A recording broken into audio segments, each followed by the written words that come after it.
I spent 60 years dragging myself out of bed the same way: alarm, coffee, news, and I had no idea I was sabotaging my entire day before it even started. The reason had nothing to do with willpower or age. It had everything to do with what happens in your body during the first 90 minutes after you wake up. I keep thinking about how some people seem to have more energy at 80 than most of us had at 50.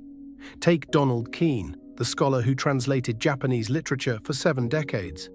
He was still publishing books and giving lectures well into his 90s, sharp, curious, fully present.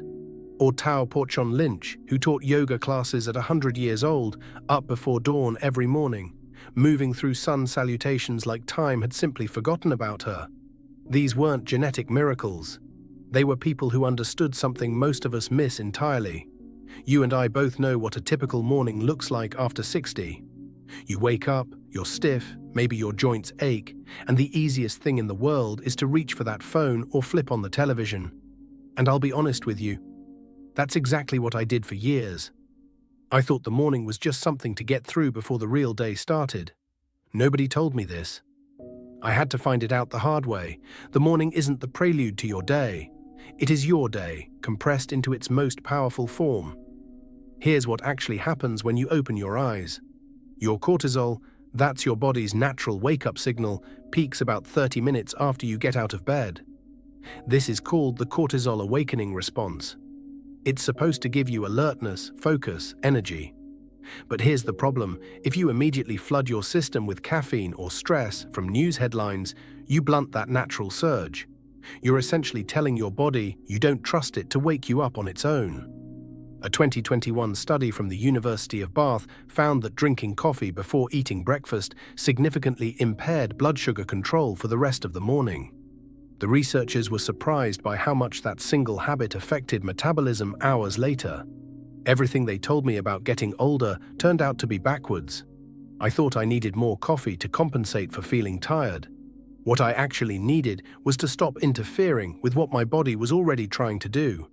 So let me walk you through what I changed. 5 simple shifts that cost nothing and take less than an hour total.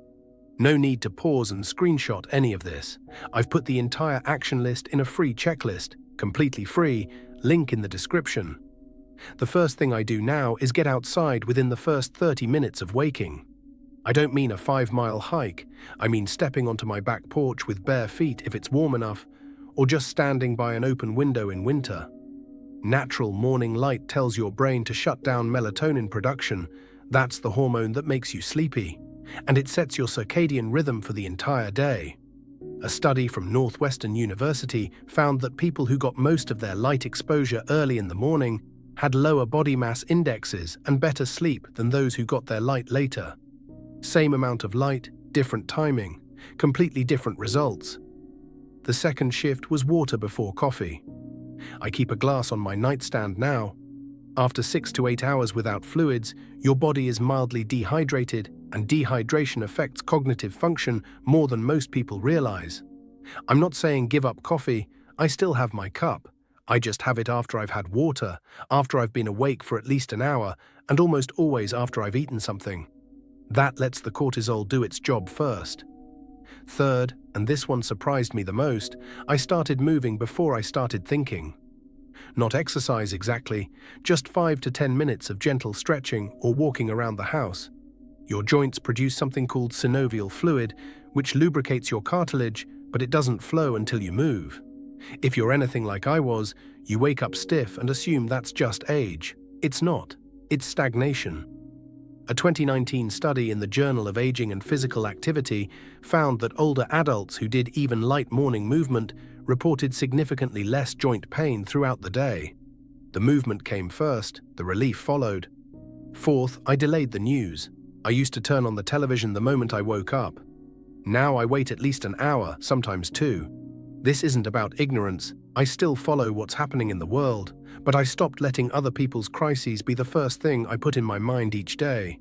Researchers at the University of Texas found that consuming negative news in the morning increased anxiety and reduced productivity for the rest of the day. Your brain is most impressionable when it first wakes up. Guard that window carefully. Fifth, I gave myself something to look forward to. This sounds small, but it changed everything. I started the night before by writing down one thing I was genuinely curious about or excited to do the next morning, even if it was just finishing a book chapter or calling an old friend. Anticipation turns out to be one of the most powerful mood regulators we have. It gives your brain a reason to get going. Now here's what I want you to understand. None of these things work because they're complicated. They work because they align with what your body is already trying to do. You're not fighting your biology anymore. You're cooperating with it. I've put together a free action checklist with everything we covered. It's completely free. The link is in the description. And if you want to go deeper, there are more detailed guides and my book linked below too. Give even one of these a try tomorrow morning. You don't have to overhaul your whole routine. Just pick the one that feels most doable and notice what shifts. I've got more of these simple, science-backed habits coming for you. Take care of yourself, and I'll see you in the next one.